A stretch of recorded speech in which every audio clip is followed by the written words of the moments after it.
ശിവല്ലോ ഈ നമ്മളെ മനുഷ്യന്റെ നഖമൊക്കെ വളർന്ന പോലെ ആനയ്ക്കും ഈ നഖം വളരെയും നമ്മൾ കട്ട് ചെയ്യുകയൊക്കെ ചെയ്യും. അതായത് നമ്മളെ മനുഷ്യന്റെ സെയിം അവസ്ഥയാണ് ആനന്റെ നഖം.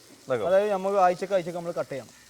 അതായത് പല രീതിക്ക് എന്താ വെച്ചാൽ കാട്ടിലുള്ള ആനകൾക്കൊക്കെ നടന്നിട്ട് ഇത് തേയ്മാനം പല രീതിക്ക് നടക്കില്ല, പല രീതിക്ക് തേയ്മാനം സംഭവിക്കും. ഇവിടെ എന്ന് പറഞ്ഞാൽ നമ്മളത് ഇവിടെ മേറ്റിലാണ് നിൽക്കേണ്ടത്.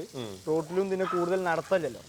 മറ്റേത് ആനകൾ, കാട്ടിലുള്ള ആനകൾ മരമൊക്കെ കാല് കൊണ്ട് അടിച്ചു പൊട്ടിച്ചാലും അങ്ങനെ ഇങ്ങനെയൊക്കെ ആയിട്ട് ഓല രീതിക്കുള്ള തേയ്മാനങ്ങൾ വരും.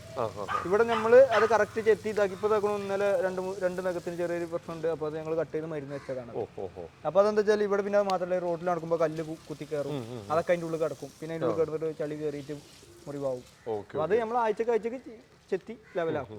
ഈ നമ്മളിപ്പോ എല്ലാവരും പറയാറില്ലേ, ഇപ്പൊ ആന എന്ന് പറയുന്നത് കാട്ടിൽ നടക്കുന്ന ഒരു ജീവിയാണ്. ഈ എഴുന്നള്ളിപ്പിനൊക്കെ റോട്ടിൽ നടത്തുന്നത് അതിനെ ഭയങ്കരമായിട്ട് അത് ബാധിക്കുന്നുണ്ട്. അത് ശരിക്കും അത് അതായത് ഇപ്പൊ നമ്മളെ കേരളത്തിലുള്ള ആനകളൊക്കെ ഒട്ടുമിക്ക ആനകളും ഒരു ഇപ്പൊ ഏറ്റവും പ്രായം കുറഞ്ഞ ആന എന്റെ കാഴ്ചപ്പാടുള്ള ഒരു 16 വയസ്സൊക്കെ ഇക്കാരം കേരളത്തിൽ ഇത് പ്രൈവറ്റ് ആയിട്ടുള്ളത്. ഇതൊക്കെ നമ്മളെ നാടിനുള്ള ഇത് ആയി.